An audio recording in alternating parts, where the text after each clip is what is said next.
quede resaltado ahí. Entonces, véanlo bien. Ustedes lo pueden hacerlo después, solamente para que ustedes se centren ahí. Entonces, cuando, en primer lugar, para hablar ya de lo que es la anexión de Centroamérica a México, tenemos que, Ersol, vamos a admitirlo.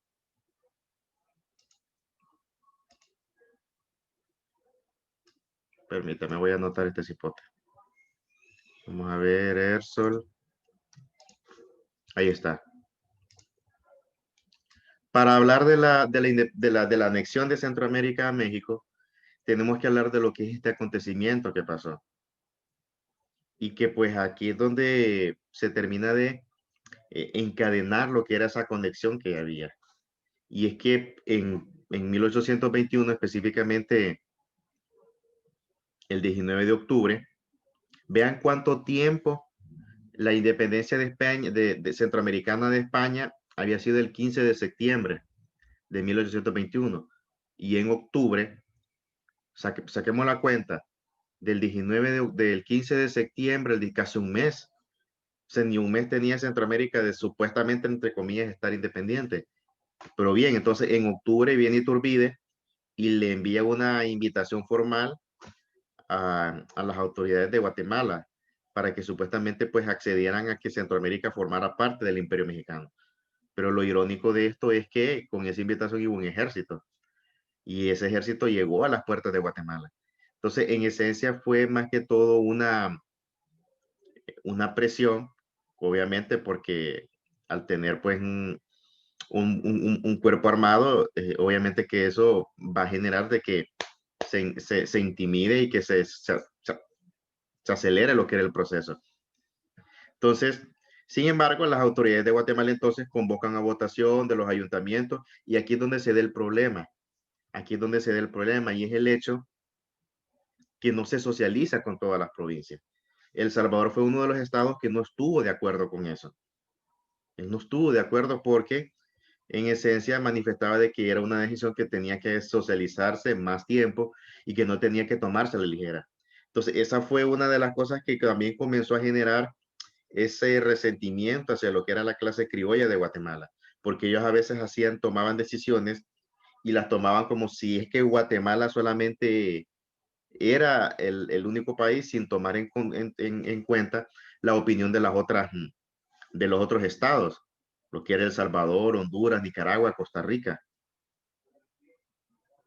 Entonces, sin embargo, Centroamérica pues se adhiere al final y pues ya en lo que es en enero de 1822 ya Centroamérica ya formaba parte ya de lo que era el Imperio Mexicano. Con eso el Imperio Mexicano ya tenía un área colosal.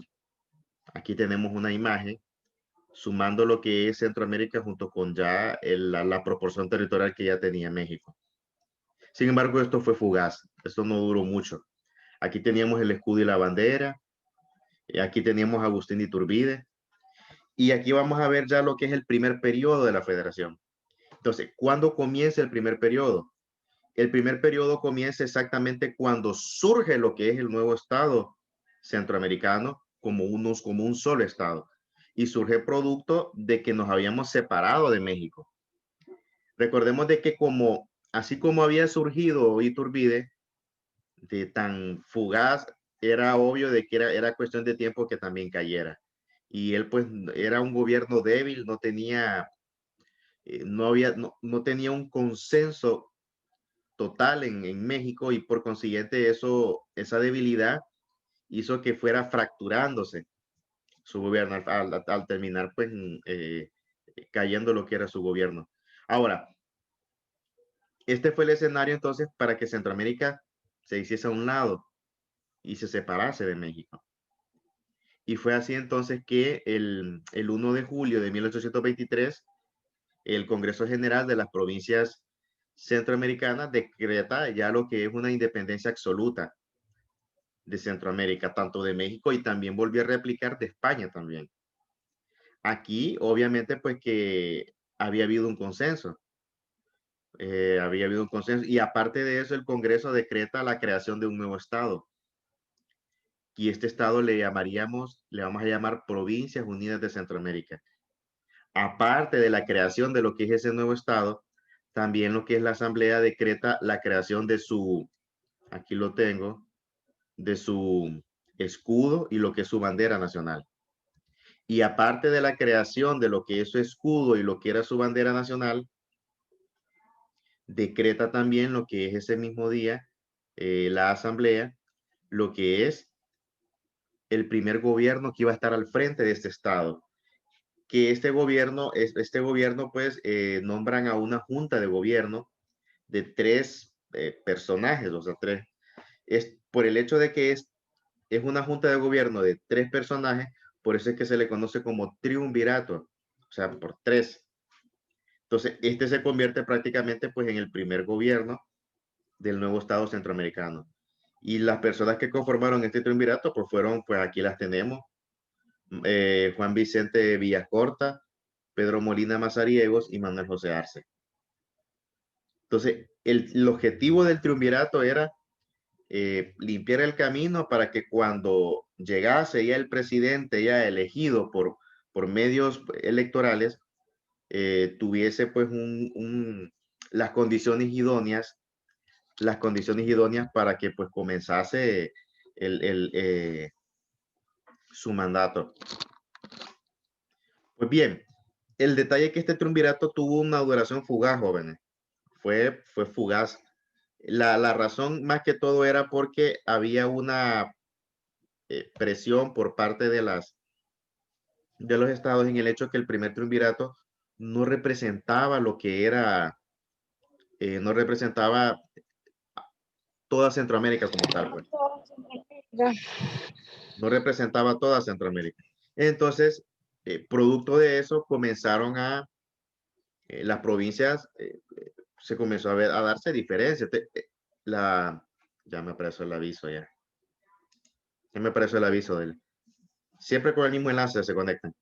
Viene entonces, y ya la asamblea, aquí ya cambia, acuérdense que ya no le llamamos asamblea, congreso, sino que la Asamblea Nacional Constituyente entonces determina nombrar otra junta de gobierno y esta pues iba a estar encabezada por Manuel José Arce de nuevo, José Cecilio del Valle y Tomás Ojaran. Aquí la tenemos, aquí está.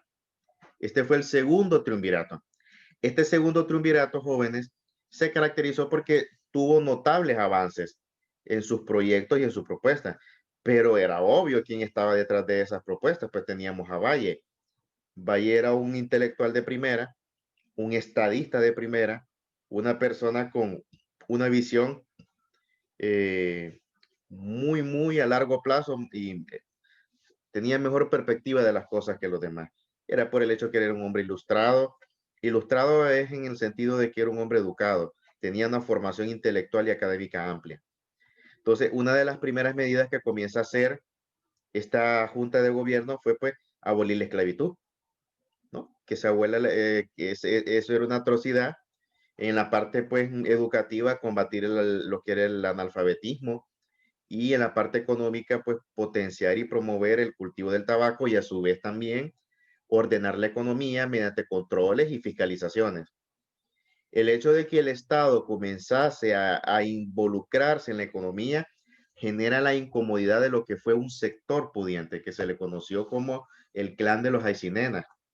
El clan de los Aycinenas pues era una familia poderosa que estaba en Guatemala y que ellos habían monopolizado prácticamente todo en Centroamérica. Ellos tenían control de lo que era prácticamente casi toda la actividad minera de Guatemala, parte de la actividad minera de El Salvador, y en Honduras también tenían a su posesión varias minas en Tegucigalpa, en los alrededores de Tegucigalpa. En la parte comercial no digamos, o sea, el poder económico de esta gente fue abrumador y se valieron de ese poder económico para manipular, para influir y para hacer lo que ellos quisiesen, con la única intención de asegurar solamente sus beneficios a costilla de los demás. Entonces, cuando se toca lo del tabaco, genera incomodidad en ellos, porque se toca un área vital de ellos. Quizás sus mayores negocios estaban concentrados en el cultivo del añil. Esos eran sus mayores negocios y lo que era el comercio y lo que era la banca. Pero ellos también tenían en otras áreas y que les tocase sus intereses, pues iba a generar en ellos una reacción, y la reacción no se fue a esperar. Aquí Valle comienza a ver que prácticamente tenía a su merced nuevos enemigos para él. Y Valle comprobó cuando le bloquearon a lo que es a lo que es este gobierno federal, cuando le bloquearon las medidas en la asamblea, y una de ellas fue la del control, lo relacionado con lo del cultivo del tabaco. Vamos a anotar, Alex acaba de ingresar. Ah, no, ya la había anotado. Sí, sí, estaba anotada ya. Entonces, de entrada, la asamblea pues le bloquea esas medidas a Valle. Luego, otra de las cuestiones que tenía en su responsabilidad lo que fue este segundo triunvirato fue organizar las elecciones. Organizar las elecciones para que ya se eligiese al primer presidente de la federación. Pues se comienza a organizar el primer proceso electoral, participan como candidatos Valle y Manuel José Arce. Hay que destacar que Valle antes de participar renunció también, lo mismo que lo hizo Morazán también. O sea, Valle no anduvo en política estando en el poder. Era un hombre de ética, pues. Pues bien, los dos comienzan ahí, se enfrentan con el objetivo de ganar lo que era la primera magistratura en la federación. Valle iba por parte del Partido Conservador y Manuel José Arce por parte del Partido Liberal. Aquí es donde vemos que se comienza a dar ya la alianza que se da entre lo que es Manuel José Arce y lo que son los Aycinena. Como los Aycinena ya tenían el antecedente de que Valle había impulsado esas medidas, entonces ya ellos ya no confiaban en él. Lo vieron con desconfianza y dijeron, bueno, si este hombre gana, va a hacer más medidas, va a tener más poder y no nos va a convenir. Entonces mejor nos acercamos a Arce. Irónicamente, los aycinenas eran conservadores y Arce era liberal, eran de partidos contrarios, eran adversarios, pero era la única opción que Jorge, tenían. Ajá. ¿cuánto hubiera gustado que Manuel José Arce no les hubiera prestado atención y cuando él hubiera ganado por trampa los hubiera dejado? Sí. Incluso él hubiese tenido una buena posición en el gobierno de Valle, porque Valle automáticamente el segundo candidato queda como vicepresidente. Así lo decía la ley. Entonces, hubiesen quedado en la historia. Hubiesen quedado en la historia. Arce hubiese quedado en la historia como una persona que estuvo a la par de uno de los más grandes estadistas de Centroamérica. Pero vemos de que no fue así. Y se fue por el camino equivocado y llevó a Centroamérica al borde de la destrucción.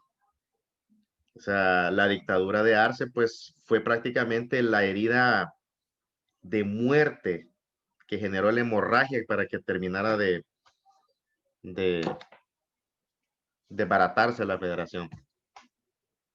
Pues bien, entonces, este acercamiento se concretizó en lo que era una alianza. Entonces, los Aycinena, valiéndose de su poder económico y de sus recursos casi infinitos, porque los Aycinenas tenían hasta barcos, traían mercaderías de Asia, de China. O sea, esta gente tenía un poder económico descomunal. Era tanto su poder que la corona española les había dado un título nobiliario. Cuando hablamos de que un título nobiliario es, por ejemplo, el título nobiliario de marqués. Fue el único título nobiliario que otorgaron la corona española en América, y fue los Aycinena. ¿Y por qué? Por el poder económico que tenían. Su poder era tanto, su poder económico era tanto de que ellos tenían relación con la corona española. O sea, para que la corona española se relacionase con unos criollos era inaudito, pero dime cuánto tienes y te diré cuánto vales. Entonces, ellos recibieron ese título nobiliario, o sea, un título nobiliario, jóvenes, es como decir una categoría que otorga la realeza, y esa categoría a usted le da un estatus súper alto en ese entonces, pues, el conde, marqués, En ello fue al fundador de los Aycinena fue el título de marqués. Bueno, entonces los Aycinenas comienzan a buscar cabildeos en el Congreso para, o sea, para tratar de desbaratar o desbancar a Valle, quitarle la presidencia, y lo consiguieron. La Asamblea dice, no, no ganó Valle, ganó Manuel José Arce. Y Valle había sacado más del 70% de los votos. Esto se convierte en el primer fraude electoral en la historia de Centroamérica. Fue el primer fraude, cuando le quitan la presidencia de la federación a José Cecilio del Valle. Profe. Ajá. Y el primer fraude se hizo al mismo tiempo que las primeras elecciones de los presidentes, ¿verdad? Sí, porque ese fue el primer proceso electoral. Vean qué irónico, el primer proceso electoral, primer fraude. Es lastimoso, porque el cáncer de la corrupción, vean desde cuándo lo venimos arrastrando. Desde cuándo lo venimos arrastrando. Pues bien, otro acontecimiento que se dio fue el hecho de que se promulgó lo que fue la Constitución Federal. Ya con la Constitución Federal, ya el nuevo presidente ya tenía un instrumento legal para ejercer su gobierno. Recordemos que la Constitución es como decir la Biblia para un país. O sea, es la ley suprema y es la ley que indica y que determina la forma de gobierno, los aspectos relacionados a soberanía, los aspectos relacionados a actividad económica, cuál va a ser la línea de gobierno, la línea política, todo, la estructura del Estado como tal. Entonces ya estaba la Constitución. Cuando se promulga la Constitución Federal y cuando se oficializa ya el 10 de abril de 1825, en la Constitución venía también otro punto, y es el hecho de que Centroamérica ya pasaba a llamarse como República Federal de Centroamérica. Entonces, del 10 de abril de 1825 ya era como